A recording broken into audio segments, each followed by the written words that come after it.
Okay, good afternoon everyone. No? It's 5,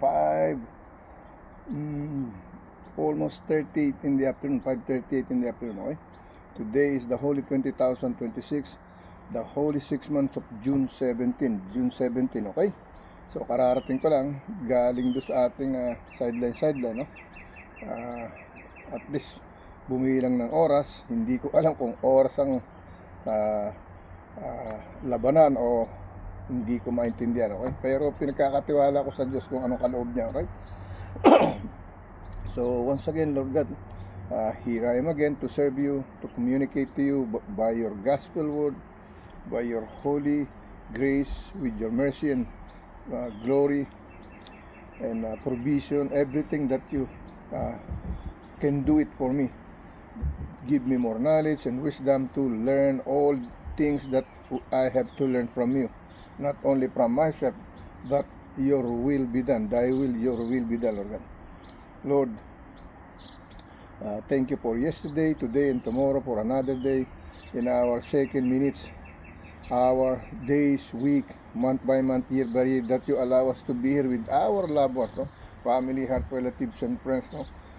Neighbor, etc., etc., okay? Lord, thank you for guiding me as always, Lord God. To those celebrating their birthday for today, happy birthday to all the birthday celebrants this month. Happy birthday to each and everyone, no? Whether I know you, whether you don't know me, whoever you are, wherever you are, happy birthday to each and every one of you, okay? Excuse me. And to those celebrating their silver anniversary, with wedding silver anniversary, golden wedding anniversary, and etc., etc. Congratulations to each and everyone, okay? Happy anniversary. To those selected their loved ones, no, stand still, be strong, no? Be brave to face the new reality of life. That is only the beginning, no? Pag tayo na iwanan, namatayan, ganun talaga yan, no? Tanggapin mo sa hindi, darating talaga tayo lahat sa ganung bagay, okay? Ang importante lang, lagi kong sinasabi, no, sagipin ang kaluluwa, okay? Kasi kahit ano pa naman gawin natin, pansamantalang talaga ang lahat. The medicine is only temporary. I will tell you that, no? I'm not gonna lie at you, no? Even me, whose person has no sickness, whose person has no illnesses inside, outside, okay? If I smell bad, who is not, no? If I smell good, who is not smell good, no? All of us, no? Who is the sinner? Who is not the sinner, no? And who is the perfect one? No one. No one is perfect, no? Whether you're president, whether you're doctor, engineer, etc., etc., or whatever your course you finish in the college, it doesn't matter, no? You're still not perfect, okay? Same as I am. Kaya yan, may bumibigay na naman. Babanggit ko lang yan ng isang araw, no? When it comes to money, yan na, bumibigay na, okay? Nakakalungkot niyan, nagbi-leader pa sa gumagamit pa ng mga salita ng Diyos, no? Dalawa na yan, nakita kong ganyan, no? Si Abante, tapos yan si Villanueva, no? I'm really sorry, sad to say, no? Hindi ko kailanman sila binoto kahit nung ako nakakaboto pa, no? Hindi ako nag-aksaya na iboto pat sila, pati si Tulfo po yan, hindi, no? Katotohanan lang, no? Walang personal, no? I'm just trying to share the truth, no? To touch the heart of my other fellow men there in my country, Philippines, no? So alam nyo na yung katotohanan. Hindi ako dito para sa humusga, no? Pero nakikita ng ating mata, naririnig at nababalitaan lang, okay? At may nagpapatunay naman at nakikita naman natin, no? Kasama sa 13, biglang nagpunta sa 11, okay? So yun ang napabigat, no? Kaya nga sabi, mas masahol pa kay Judas, mas grabe pa. Bakit? Imagine you are a pastor and then suddenly became a traitor, no? That's not right, that's not good, that's not godly way, that's not the godliness way, no? That is the evil way. You become a traitor to your group, no? There's a time to counting to be more and more, and now but you went to the other side to be more, but the side that you went in is the corrupt one. So how come you're gonna be the good one, okay? So you became a Judas, no? Iscariote, okay? That's the way it is. So I'm sorry to say that, but I have to say what I have to say. It's not only because of me, but is because of my God, okay? Gusto rin niya may parating sa inyo yan. Hindi naman masamang iparating, ipaalala, no? I'm not here to express just to make it enemy or to be anger to each other, but to know it everything right, okay? So you know what is good and what is bad. That's the way it is. Lord said, I make you free. Okay, here's the bad and here's the good. Choose. You're the one who's gonna choose. I'm not gonna choose for myself for you. I make you free, so it's up to you. So you know what is good, you know what is bad. So it's up to you now, okay? Ganun yun, okay? Sabi niya, ito, letrang H. I give you one letter, H, sabi niya. No? Here is the heaven, here is the hell. It's same letter, no? So it's up to you now, okay? It's up to us now, no? Which one we gonna choose, which one we gonna live. We can live wherever we want to live, but we can make more money if we wanted to, no? But remember, we cannot bring all of these things. The important thing, save the Holy Spirit, no? Be holy to live like Jesus Christ, no?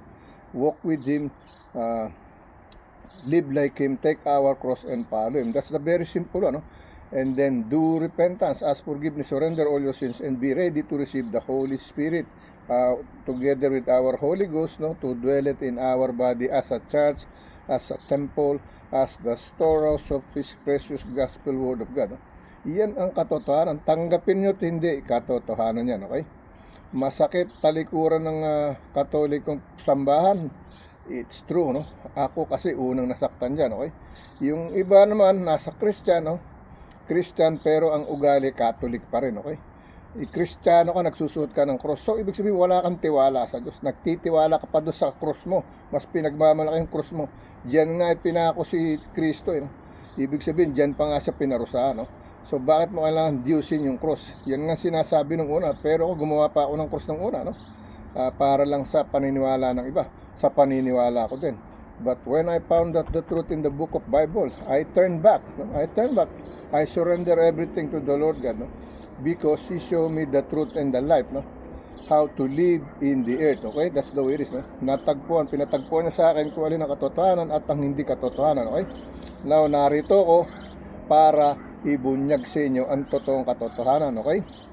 Kaya nga sinasabi, if you are with God, you have nothing to be afraid of. You have not to be ashamed. You have to be brave, stand still, steadfast, no? To spread His holy gospel, to guide other people, to save their Holy Spirit or Holy Soul, whatever you ask, you say for, no? That's the way it is. That's the reason I'm here, no? I'm not here because for myself, no, to be popular or whatever, no? I'm not dreaming for what you are thinking about, no, to be a pastor, etc. No, I'm not dreaming that. I'm only happy to be with Him, to live like Him, to walk with Him, take my cross and follow Him in the right path, the right destiny, in the way, the truth, and the life. Just to save my Holy Ghost to be there in the kingdom paradise in heaven, in His Father's house with Son Jesus Christ, our Savior, to guide us in our salvation, no? To help us to be there in the kingdom paradise in heaven. But He said, no, when you do repentance, ask forgiveness, surrender all sin, and then receive the Holy Spirit from the second baptism sa ikalawang kapanganakan, then you gonna live like Him, walk with Him, take our cross and follow Him, okay? Hindi mo gagamitin ng Diyos tapos kunyari take ka cross, iba naman ang tinitake cross mo, okay? Yan ang masakit doon, okay? Sinasabi ko na yan, kahapon lang, kababanggit ko lang, no? Marami sa Christian, no, bumibigay, okay? Most especially when they offer help, no? Of course, naghahanap lagi ang mga pastor ng pera, no? Donation, tithes. When the politics came to the church, he ruined this pastor. I tell you the truth, no? I will tell you, I'm not gonna be ashamed to tell here in this video. That is the reality, no? They're gonna offer some money, they're gonna grab the money because they need the money, no? But they never think where is the money came from. Is it mark money or steal money, no? Or money of the people? That's the way it is, no? That is the politics way, okay? Now, let's focus in our daily bread, devotion, healing prayer, no? Sa ating my daily bread with devotion, healing prayer with Jesus calling with the promised blessing, okay? I'm not mad, but the Lord God express what He wants to express, not because I want to express myself, no? This is not myself. This is me, but God is here to speak to you by the word of God, okay? But of course, He's gonna say something to remind us, no, not to be against to all of you, just to remind you, to save you. That's the way it is, no? That's the always He wants us to happen for all of us, no? His end is always open, okay? Nag-traitor ka, sige, hingi ka patar, babalik ka saan, tatanggapin kita. Ganon kasi ang Panginoon, no? Ganon katindi, okay? Kaya siguro naman, nakaw naman ang nakaw yung ano, kasi patatawarin sila, eh. That's what you think, okay? God is not a joke, no? God is not a joke, no? So, like this UFC, no? You think UFC, God like this UFC? No, they don't like this. Why? It says on the Bible, it's very clear, no? Don't destroy your, it said, taking care of yourself the way I care you. You have to carry yourself the way I carry because I love you. That's the way it says on the Bible, no? So don't put any tattoo, don't put any drugs, etc., etc., no? I got tattoo. It's okay. It's done. But when I learn the truth, I stop putting another tattoo. And my tattoo is not a decoration. My tattoo is the Word of God. In the Catholic side, no, it's still the Word of God. It's not a decoration. It's like a statue or Santa or no. It's the Word of God, no. But mistake is still mistake, no. It happens what it happens. So when I find the truth, I said, okay, that's enough, no. That's enough, okay. So hindi na ako nagpalagay ulit, no.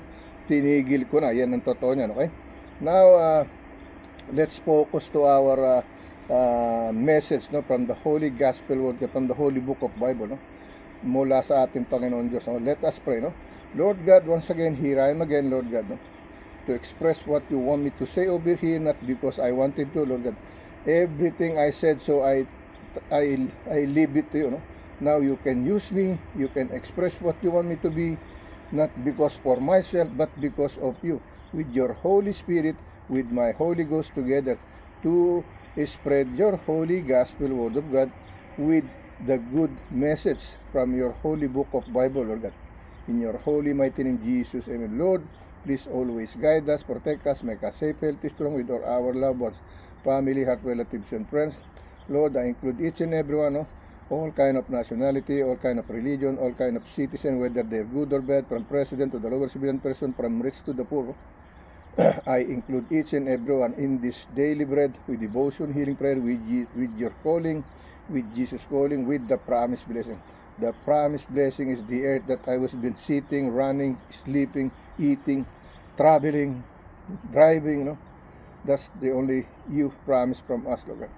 Lord, please grant us all our best wishes from the successful of all goodness against to this evil power, Lord God. I know you cast it out, all this evil, the traitor, Lord God. They using your name in vain, Lord God, just to fulfill their pocket, no, their greedness in power, Lord, the position, Lord God. Lord, you know what's really happened. You're the only one who can defeat them, Lord God. If they accept the temptation of evil, Lord God, to be a traitor, Lord, you're the only one who can stop that, what we ask for, Lord God. But we have to pray for you, we have to beg you, we have to please you, Lord God, as our God, to help all of us, to make our country make great again, Lord God. In your holy mighty name, Jesus, amen. Lord, healing prayer, Lord God, healing prayer, no? For my body, for the body of all people who's been watching this accidentally, intentionally, unintentionally, rationally, mentally, etc., etc. Lord, may you heal our body and soul with our human flesh, with immortal body, Lord, with the temple of yours, with your storehouse of your gospel, Lord God, your church, Lord God. Lord, comfort all in the victims of in the middle of war, Lord God, all over in the world, worldwide, Lord God.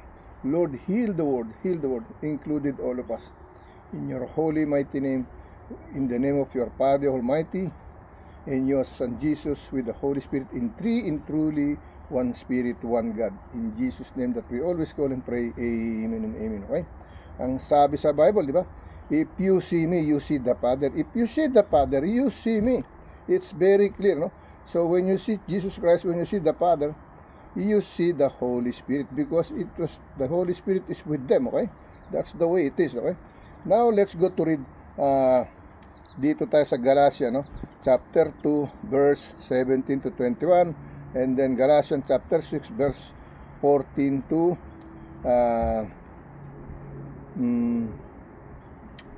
18, no? 14 to 18, okay? So yan yung ating daily bread, no? Only one scripture but two chapter, okay? Here is the message, no? Father, I celebrate that the fact that I had been crucified with Christ, and that now I am alive with His life, no? Kaya ako nandito alive because of Him, no? Not because of myself, no? Because if only for myself, you're never gonna see me, you're never gonna watch me like this, no? I never gonna speak like this, because the reason I was here because of Him, okay? Yan ang totoo yan. Father, I celebrate that the fact I had been crucified with Christ, and that now I am alive with His life, no? That through my new birth, I died out of my old life. Namatay na ako sa aking lumang buhay, no? Kaya sabi ko sa inyo, I'm very young, no? About to be a Christian. I'm so very young, no? Imagine 2023, if I'm not mistaken, no? 23 or 22 before I come a truly child of God, no? Bago ko natanggap yung baptism ko, I supposed to be I accept them for a long time ago. This Bible that I've been using is from gift from my daughter, okay? 2006, if I'm not mistaken, no? On my birthday, no? And then I ignored it. It's almost like 10 years before I start this. No, it's more than 10 years, no? When I realized, oh, this is the truth. I opened before, and then suddenly I stopped. I said, okay, I have no interest, because I didn't really know what is the truth. But when they called me, not my heart, not my soul, no? He said, June, come here. Here I am, the word, no? Read my word and you will know the truth. And I know the truth, no? I found the truth, okay? In the book of Bible, okay? Yan po sinasabi, no? So let me read this for the second time, no? Father, I celebrate that the fact that I had been crucified with Christ, no? And that now I am alive with His life. That through my new birth, I died of my old life, okay? So nawala na yung luma kong buhay. Patay na yun. Hindi na yun, hindi ko na pwedeng, miski pa isipin ko yung balikan ko, wala na, okay? I died out of my old life, no? And that now you resurrected me to living relationship with you, no? So may relasyon na ako sa Kanya. Hindi pwedeng wala, okay? Relationship with you. And so I am dead to sin, no? And I'm alive to you, no? Patay na ako sa pagkakasala, naligtas na ako. But still, no? Temptation and to make you sin is still gonna be there, because evil is always there, no? To destroy me, no? In any reason, in any way, no? They want to destroy me, okay? That's the way it is, okay? Believe me or not, that is the truth, okay? Yan ang katotohanan, no? Now, let me read this in Tagalog version, no? Day 17, no? Yan yung ating pang June 17, okay? Every one day naman, we read this, no? June 17, July 17, every day, or every month, we going back to our daily bread, okay? Now, let me read in Tagalog version, okay? Day 17, ika-17 na araw, no? Ama, pinagdiriwang ko ang katotohanan na ako ay napako sa krus kasama ni Kristo, at ngayon ako ay buhay kasama ang Kanyang buhay sa pamamagitan ng aking bagong kaarawan, no? Kapanganakan, nung biniligan ako nung 2022 at 2022 to 2023, no? Bagong kaarawan, at namatay, umaasa ako sa aking lumang buhay ay binuhay mo ako sa isang buhay na relasyon sa iyo, no? Nabago yung buhay ko nung makilala ko siya. Kita niyo namang nabago talaga, di ba? Hindi naman ako dati, nakikita niyo ba akong dating ito? Hindi, no? Siya ang nagbago sa akin, hindi kung sino, okay? Binigyan lang niya ako ng mga tao na makapaggabay sa akin, maging tulay ko. Yan, nabago talaga ako, dire-diretso, no? Alright? Lumang buhay, at binuhay mo ako sa isang buhay na relasyon sa iyo, at sa gayon patay na akong makita at mabubuhay ako sa iyo, okay? Wala na yung buhay kong luma, no? Mag-aalak, mag-iinom, no? Yan yung sari-saring kasalanan. Wala na, okay? Wala akong alcohol sa katawan ngayon, okay? Yan ang sinasabi, no? Ama, pinagdiriwang ko ang katotohanan na ako'y napako sa krus kasama ni Kristo. At ngayon ako ay buhay kasama ang kanyang buhay, no? Sa pamamagitan ng aking bagong kaarawan. At namatay, umaasa ako sa aking lumang buhay. At binuhay mo ako sa isang buhay na relasyon sa iyo. At gayon ay patay na akong nakita at mabuhay ako sa iyo. Okay? Yan ang sinasabi, no? Nakakalungkot na nangyari niya, no? Isipin mo, pastor, naglilid ka, tapos you became a traitor to your group, no? From the righteousness, you go to the other unrighteousness. Imagine that, no? You ruin the reputation of and dignity of other pastor. That's the problem, okay? Iyan ang nangyari, okay?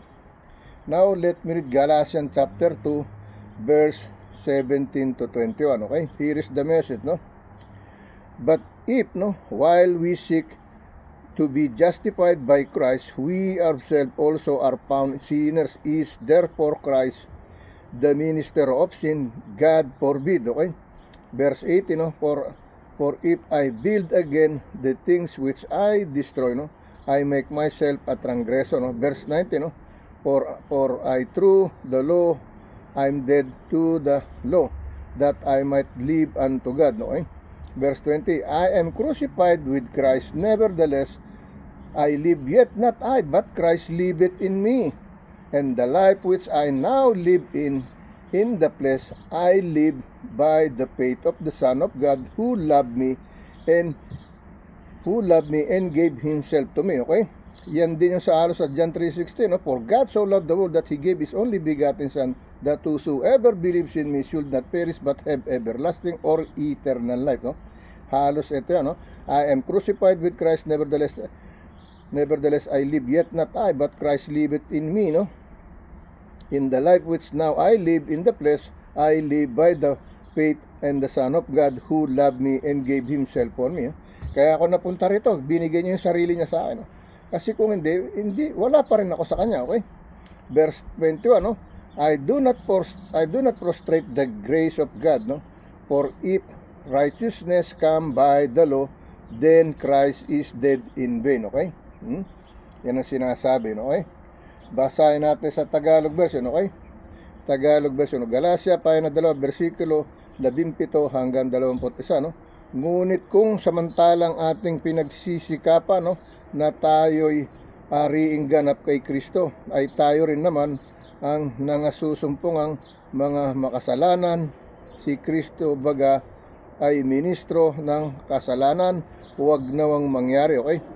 Versikulo 18, kung sa akin ngang muling itayo ang mga bagay na aking sinira sa aking sarili, ay pinatunayan ko na ako'y suwail, okay? Versikulo 20, sapagkat ako sa pamamagitan ng kautusan ay namatay sa kautusan upang ako'y mabuhay sa Diyos, no? Versikulo 20, no? Ako'y napako sa krus na kasama ni Kristo, at hindi na ako ang nabubuhay kundi si Kristo ang nabubuhay sa akin, at ang buhay na kinabubuhay ko ngayon sa laman ay kinabubuhay ko sa pananampalataya, at ang pananampalataya na ito'y sa anak ng Diyos, no? Na sa akin ay umibig at ibinigay ang kanyang sarili dahil sa akin, okay?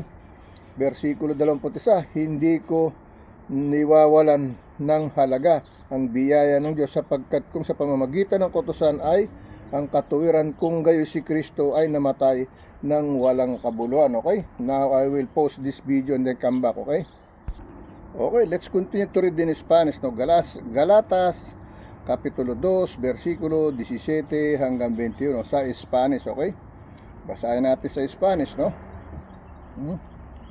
So here is in the Spanish. Galatas Kapitulo 2, versikulo 17 hanggang 21, no? Y si buscando ser justificados en Cristo, también nosotros somos hallados, ¿no?, pecadores, es por eso Cristo ministro de pecados, ¿no?, de pecado en ninguna manera, ¿ok? Versículo 18, ¿no? Porque si las cosas que destruye las mismas vuelvo y edificar, transgresor mi hago, ¿ok? Versículo 19, ¿no? Porque yo por la ley soy muerto para la ley y pendivivir para Dios, ¿ok? Versículo 20, ¿no? Con Cristo estoy juntamente crucificado y ya no vivo yo más, vive Cristo en mí, en lo que ahora vivo en la carne, lo vivo en la fidel Hijo de Dios, el cual mi amo y se entregó es a sí mismo por mí, ¿ok? Versículo 21, ¿ok? Versículo 21. No desecho la gracia de Dios, pues, ¿no? No desecho la gracia de Dios, pues, ¿no? Si por la ley fuese la justicia, entonces por demás murió Cristo. Okay? Yan ang sinasabi. Okay? So, dito tayo sa ating another scripture chapter, sa ating isang Galatas pa rin. Okay? Sa Galatas Kapitulo 6. Okay? Galatas Kapitulo 6, no? Versikulo 9 hanggang 13, okay? Galatian, no? Sa English, Galatians chapter 6 verse 9 to 13, no? Galatians chapter 6 verse 9 to 13, no? Mamaya po may kasama pa yan mamaya, no? Dapat nga binabasa ko na rin, no? Halos kasi iisa silang scripture, no? Baka basahin na rin natin para dire-diretso, no? Hanggang 18. Babasahin na natin para hanggang 18, okay?